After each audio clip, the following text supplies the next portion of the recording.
Stephanie of Stephanie Stitches here. Welcome back to my channel if you've been here before, and if you're brand new, thanks for coming on over.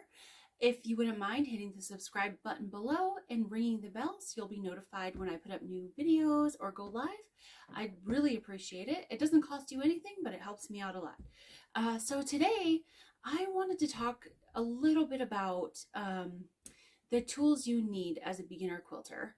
So we have a lot in the quilting community of new quilters for over the last 2 years, and I've gotten a lot of questions lately about things you need, things you don't need, necessary items versus things you might not need or might not need to invest in right away. So I thought I'd show you guys some of the basics that I think as a new quilter you're going to want to get, and some of the things that maybe you could hold off on because it does get quite expensive.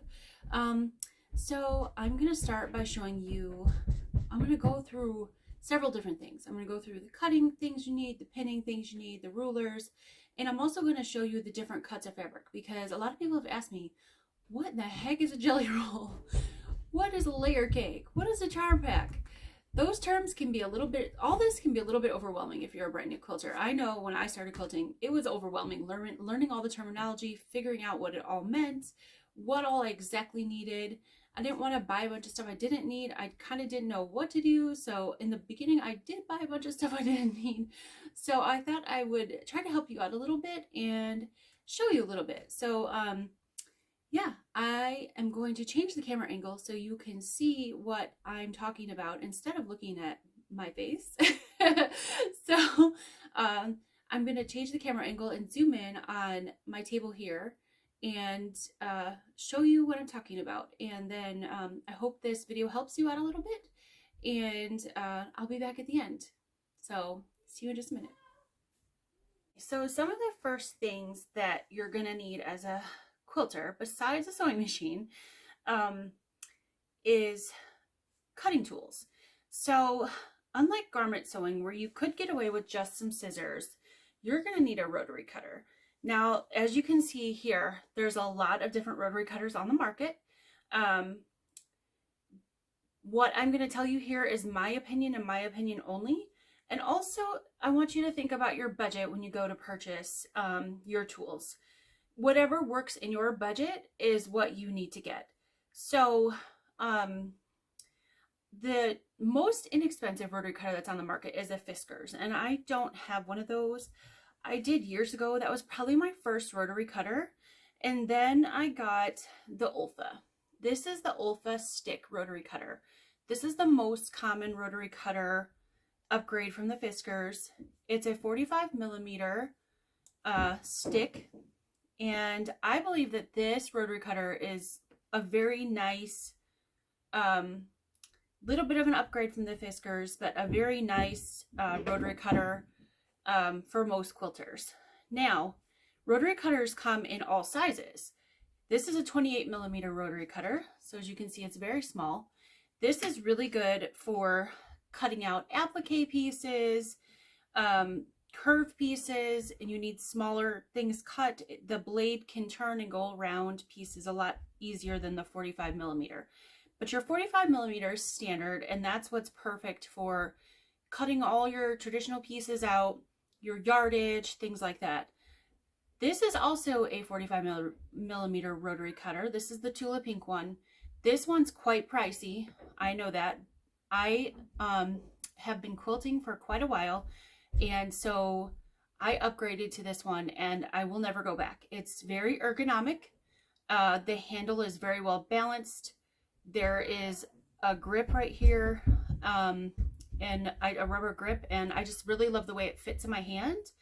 But it is very expensive, so don't feel like you need to run out and buy this cutter. I cut a lot of yardage, a lot of pieces. That's my job. I quilt all the time, so I really love this cutter, and I like the way it fills my hand, and my hands don't get sore. But if you're a normal quilter who does this as a hobby, the Olfa 45mm stick cutter will work just fine for you. Now you'll see this one here too. This one's a bigger cutter, and the 45mm does come in this shape. This is their Olfa's ergonomic cutter. So when you take the safety off, you squeeze the handle and it fits in your hand a little bit differently than this one.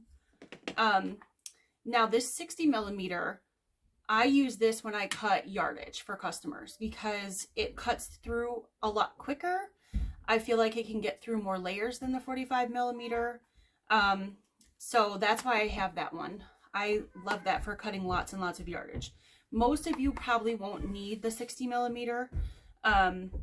I would recommend, if you can only get one rotary cutter, to get the 45mm Olfa. Those are around $20, I believe. And that's all you need to get started.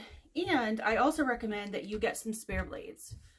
These are 45mm replacement blades. The Olfa ones come in this nice case. I love that because you can put your old ones in there to toss away.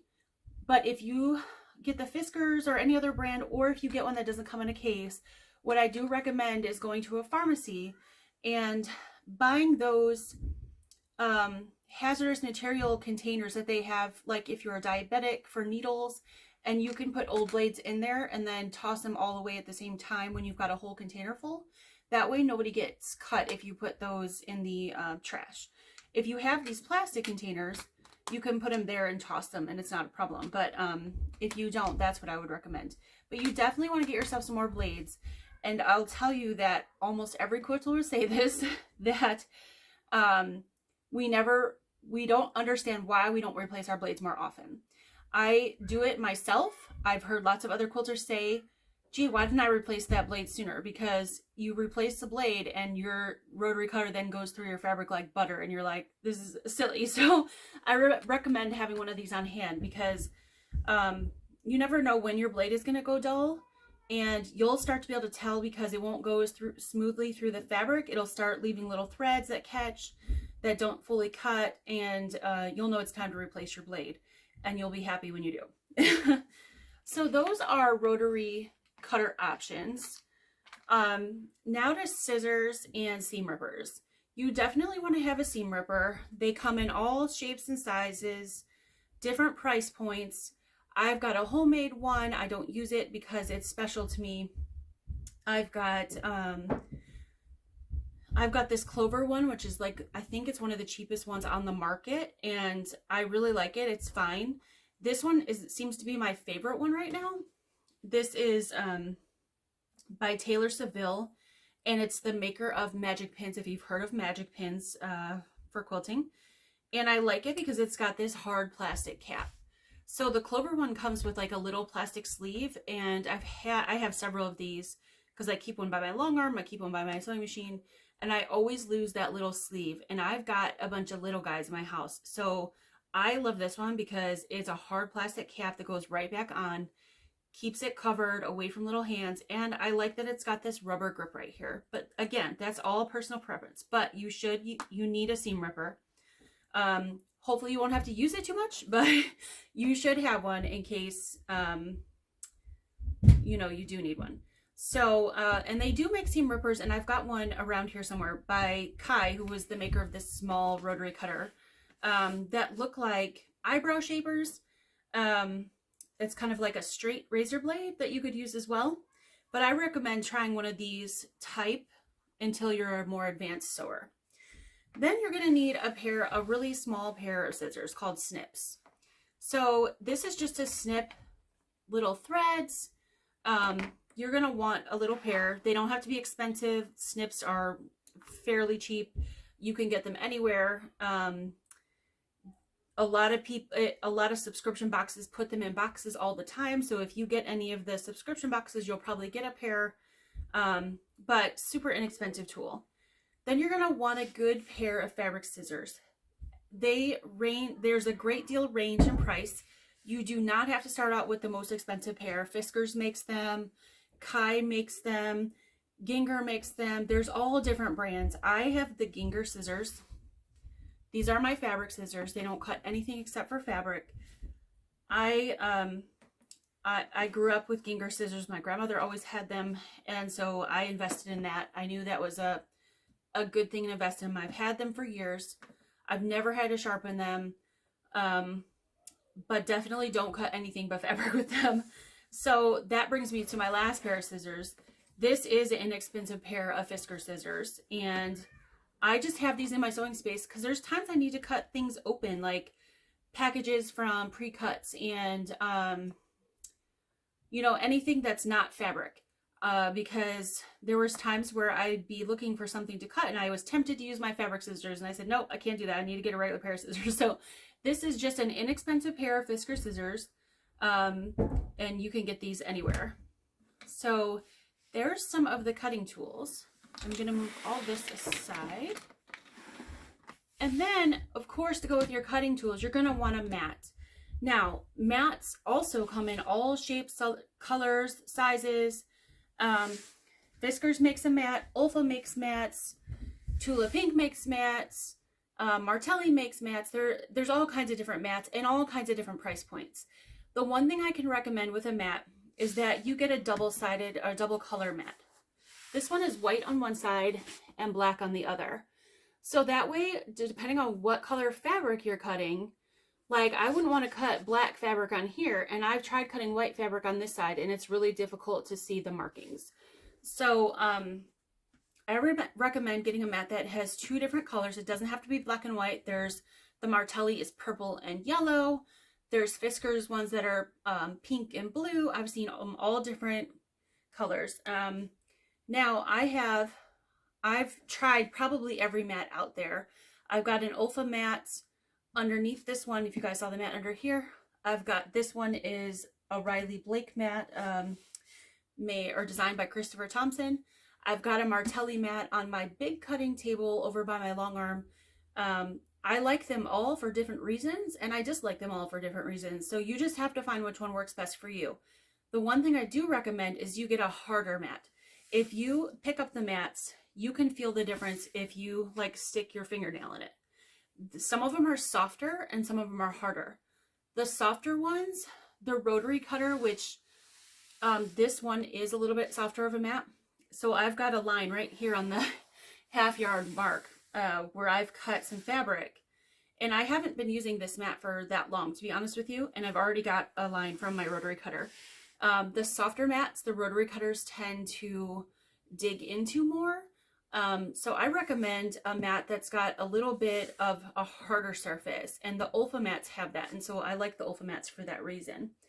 But like I said, it's personal preference. It also comes down to color, so what is best for you visually, what you can see. But you need a Rotary Cutter and a mat and a pair of scissors. That's kind of minimum. You don't have to have this much variety. Don't forget, I'm a quilt shop owner. I've been quilting for a long time, so I've got quite a collection, but you definitely don't need all this stuff. So now I'm going to talk a little bit about pins and needles. So I get a lot of questions because I have these sitting on top of my sewing machine all the time when I sew in videos. These are Magic Pins by Taylor Seville, and they come in, a lot of people say they look like a coffin. They come in a little container, like little plastic container that looks like a coffin. Now these come in all shapes and sizes and colors, and I wish I had more examples to show you.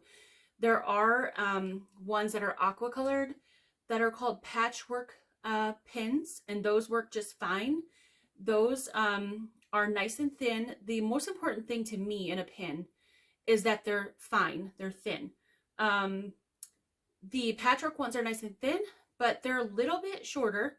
I like these ones because they're longer. And let me see if you guys can see this. I'm not sure if you can be able to see this. These are quite long for a straight pin. These are 2 1/4 inch long. Hopefully you guys can see this in the video. And they're not the extra fine, they're the fine. And these pins come in extra fine, fine, regular, and then they have a thicker version, which is these blue ones here that are for long arming. So I don't know if you can tell the difference in the camera. Let me see. Let me get one that's a little straighter. There we go. If you can tell the difference in the camera, hopefully you'll be able to see that. But these ones are quite a bit thicker than these. These are long arm pins.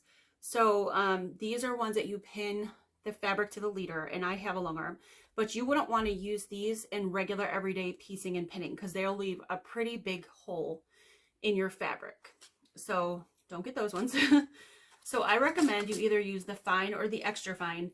Now these are the fine and they do bend, and I've used the extra fine and they bend very, very easily. So I went back to the fine. The fine does it put the teeniest, tiniest hole. After you've sewn and ironed, it goes away. So I think the fine is just as good as the extra fine. The extra fine tend to, like I said, bend a little bit. So I recommend the fine over the extra fine. But again, it's personal preference.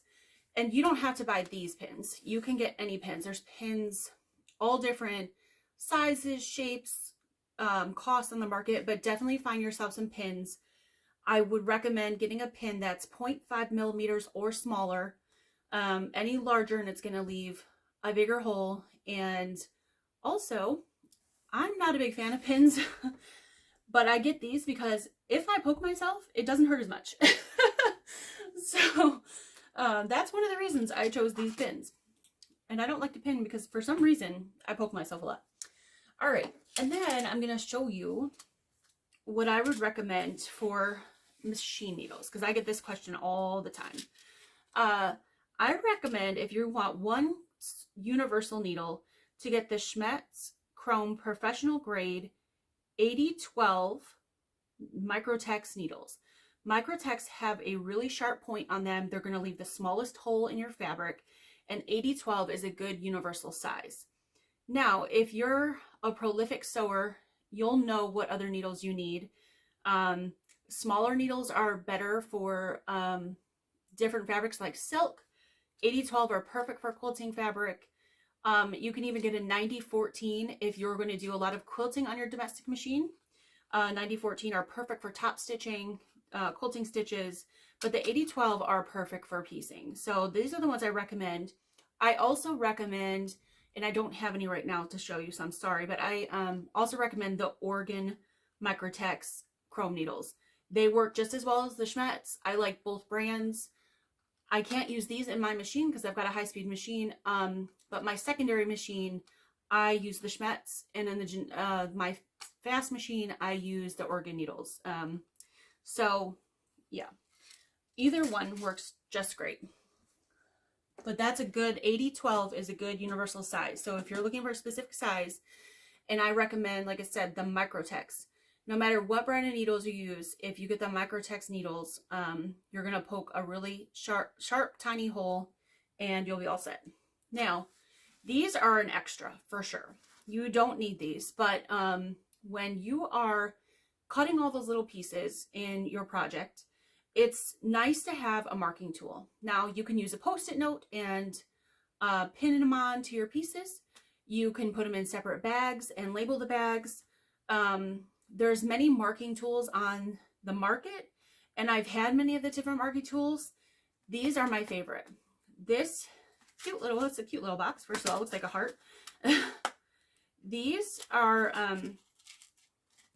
pins that have all the letters of the alphabet and numbers 1 through 26 on them.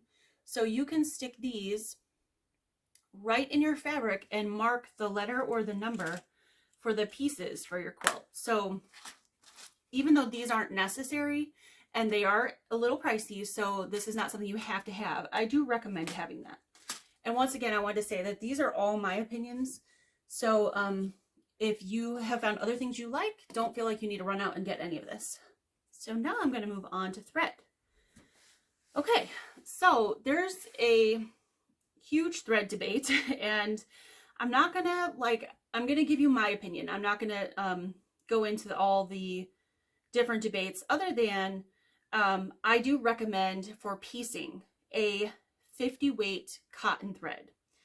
A lot of people like to use poly or poly cotton or other different weights for various different reasons, and there's videos about that on other channels.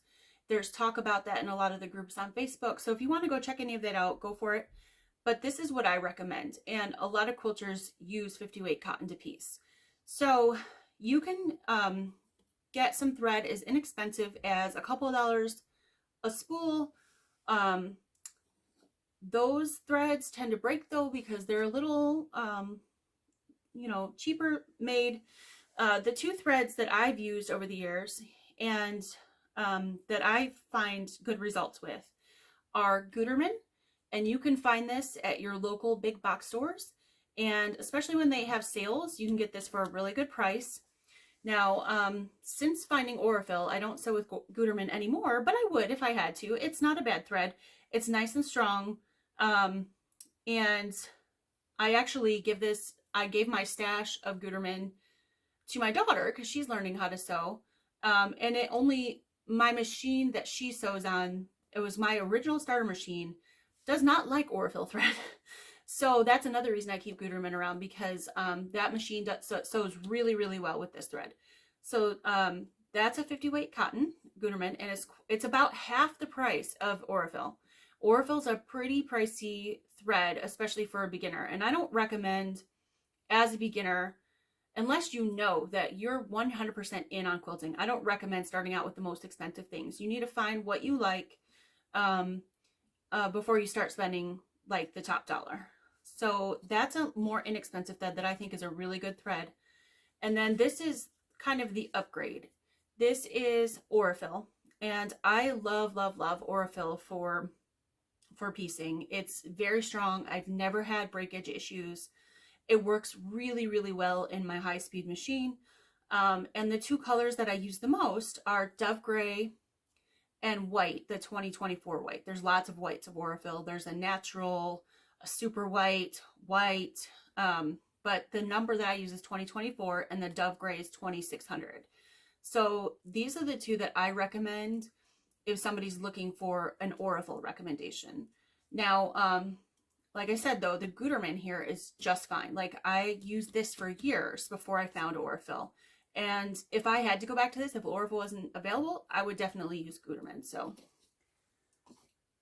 now, Aurifil is not available in your big box stores. That you have to get from a quilt shop or online. So just keep that in mind. Now, I wanted to tell you, or talk to you guys a little bit about different cuts of fabric. I've had a lot of new quilters go, what in the world are we talking about when we're talking about layer cakes and jelly rolls and honey buns and charm packs? And they're going, are we in a bakery or are we in a quilt shop? So I wanted to show you guys that what some of these pre-cuts that everybody's talking about. So this is a fat quarter.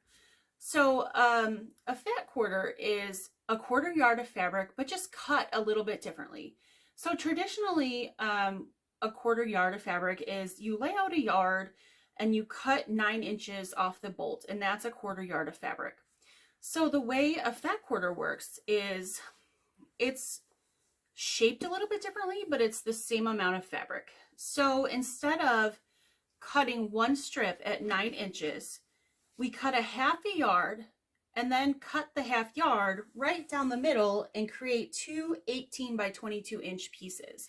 So the reason why this was fat quarters were kind of made is because you get a lot of patterns in quilting where you need a 1/4 yard, but you might need like a 10-inch square. And obviously if you cut the traditional 9-inch strip, you're not gonna be able to get that 10-inch square.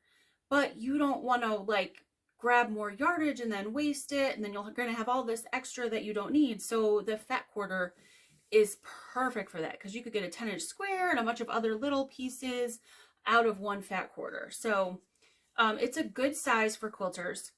And then a fat eighth is, I don't have one here that's an actual fat eighth to show you, but what I just did is I folded it in half, and a fat eighth is basically the same thing as a fat quarter, but instead of 18 by 22, you have 9 by 22. So it's cut in a similar fashion, but it's half the size. So instead of getting a 4.5 inch strip, which is typically an 1/8 of a yard, you're going to get a 9 by 22 inch strip, or 9 by 22 inch piece. again, giving you a little bit more use out of the fabric, because 4.5 inches, you know, unless you're doing small piecing, it's a lot of times too small. So then we have the mini charms. Mini charms are 2.5 inch little pieces, pre-cut pieces, and these are perfect for making little projects like mug rugs and Christmas ornaments and things like that. There are a lot of cool patterns because they're becoming more popular using mini charms. The only thing is, if you usually, to get a whole quilt, you're going to have to use several packs of these.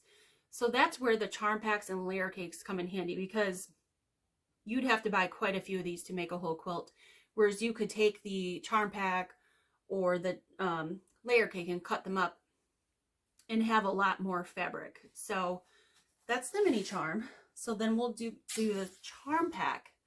The charm pack is, this is the 2.5 inch size. This is the 5 inch size pre-cut. So this is the equivalent of 4 of the mini charms. So this is a 5 inch pre-cut.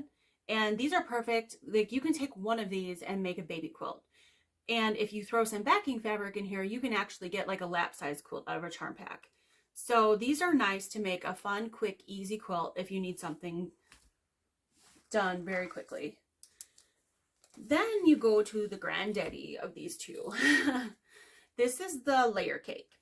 And this is 10 inch squares.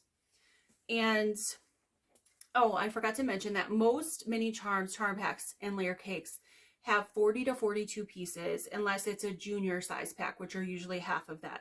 But yeah, most of them have 40 or 42 pieces, and all the ones from Moto, which you see here, have 42. So a layer cake is quite a bit bigger, and with some background fabric, you can get a queen size quilt, depending on what your pattern is, maybe even a little bit bigger, but anywhere I'd say from a lap quilt to a queen size quilt, but definitely at least a queen size quilt from a layer cake. It's a nice pre-cut to have. You get at least one of each piece of the line, which is another great way if you love a fabric line but can't afford a fat quarter bundle. Now, a fat quarter bundle will be a whole stack of fat quarters, and it's usually one piece of each line, but they can be quite pricey. But if you love the line, it's a great way to have every piece without having to buy a yard of each. But a layer cake is usually at least half, if not a third, of the cost of a fat quarter bundle. So it's a great way to get a decent sized piece of every piece of the line, every fabric in the line. And usually a layer cake will have a couple of duplicates, because most fabric lines don't have 42 fabrics in them. So I love layer cakes. That's a great pre-cut size to have. And the last pre-cut I have to show you is a jelly roll. A jelly roll is 2.5 inch strips by the width of the fabric, so salvage to salvage. And again, there's usually 40 to 42 pieces in a jelly roll. Jelly rolls make a quick and easy jelly roll race quilt, baby quilts. You can do a lot of things with the jelly roll. You can cut them up and make different star shapes. I've made a whole quilt out of a jelly roll, and it's about a twin size quilt. So I know you can get at least a twin size quilt out of a jelly roll. And they've got one more size, which I don't even have here because they're not super popular and I don't use them personally. That doesn't mean you won't like them or won't use them. That's called a honey bun. A honey bun is half of the size of a jelly roll. So it's still your width of fabric and you still get 40 or 42 pieces, but a jelly roll is 2.5 inches wide. A honey bun is 1.5 inches.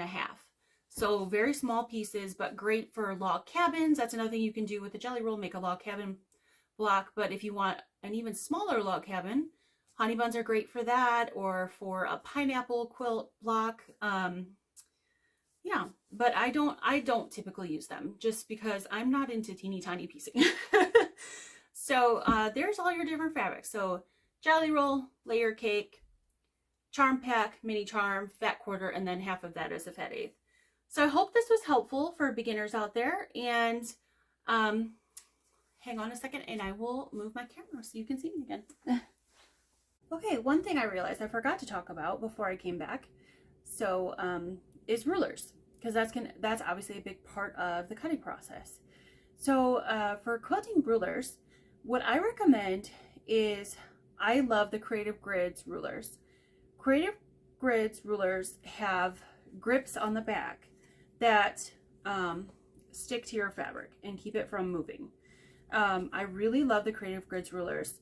They're my favorite rulers on the market. There are other rulers that have grip, like Quilter Select, and I've tried those compared to Creative Grids rulers, and I feel like they work about the same. I don't think there's any advantage or disadvantage to the amount of grippiness that they have. The difference is with the Quilter Select rulers is that they're yellow, so they're not clear and see-through like the Creative Grids rulers. Some people are fine with that. I don't love that, but that's just me. You're gonna have to find what you like best. There's lots and lots of rulers on the market. As you can see here, I have lots of sizes. I'm going to tell you the two that I think, if you're a very beginner, the two sizes that you absolutely should have if you could only purchase 2 rulers. Now, again, I've been quilting for quite a while, so this is just a tiny piece of my ruler collection. I have lots and lots of rulers. I have squares of all shapes and sizes. I have rectangles of all shapes and sizes. I have triangles.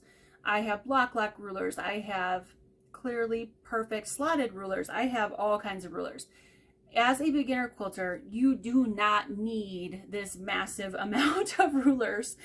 I do not need this massive amount of rulers. Is it nice to have different sizes as you go on and cut different blocks? Yes. Do you need them? No. But as a quilter, we like to acquire things. Part of being a quilter, if you are new to quilting, welcome to the world of hoarding. This is a different kind of hoarding, but it's hoarding. So I have a mass of rulers. So I'm going to put all these aside. This is a rectangular ruler, some square rulers, a little bit bigger of a square ruler, and I'm going to tell you the 2 sizes that I think are the most important. Now again, rulers vary in cost, so you get what you can for your budget. The only thing I do recommend is that you get a ruler with grips on the bottom. If you go to a big box store, most of the rulers they carry do not have grips. Those are the ones that I started off with. They work just fine, but beware that when you put them on your fabric and you start to cut, unless you push down on your ruler with the strength of God, that ruler is going to slip. And there are ways, if you cannot afford the more expensive rulers, to take care of that. You can put, there's grip stops that you can put on the bottom. They're little circular, almost like stickers, but they're silicone, they're see-through, that stick on the bottom that do help. Or there is tape you can put on the bottom that has like bumpy little ridges on it that can help. But I did upgrade several years ago from those rulers to these, and I don't think I could ever go back, to be honest with you. But again, whatever fits your budget, whatever you're comfortable with, please don't feel like my opinion is the be-all end-all. And make sure that if you have a friend that quilts and you don't have a lot of quilting tools yet, see what they're using. See if you can borrow something and try it out. I think that's the best way before you buy a bunch of expensive tools.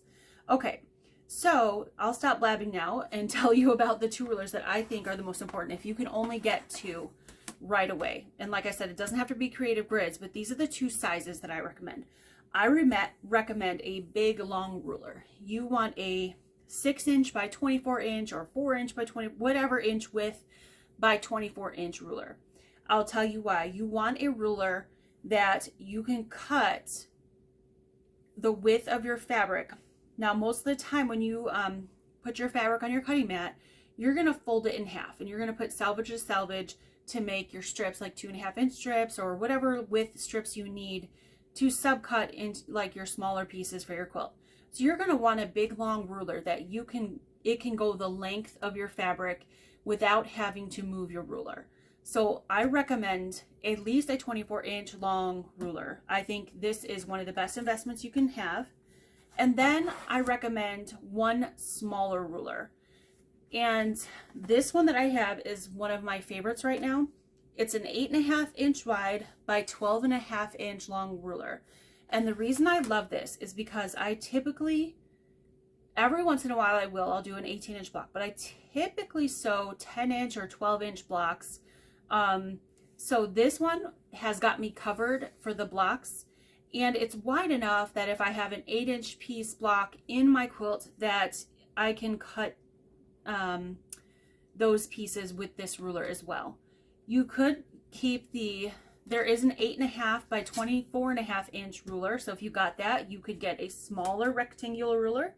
This one is 4.5 by 8.5. This is also a very, very handy size to have. And either of these two though would work, but I would recommend, if you like this size, to get a wider 24-inch ruler. So you'll have something at least 8.5 inch wide for those wider pieces in your quilt top. But this one will work just fine. You can cut a small piece, like that would be about a 2.5 inch piece right there. You can cut a big, wider piece with this. Obviously you can cut up to a 12.5 inch piece with this ruler. So this size, I feel like, covers the majority of what you're doing. You can go really small or you can go a bit larger. So I love this ruler for that reason. So if I had to recommend, and this is my recommendation only, this is not, you know, what everybody else, you can listen to everybody else what they're telling you, or other experts. I'm not an expert, don't claim to be, but this is just me as a real everyday quilter, what I recommend. I recommend an 8.5 by 12.5 and a 6 by 24 for the minimums, or something close to those sizes. So a bigger one and a smaller one. Okay, now we'll go back to me.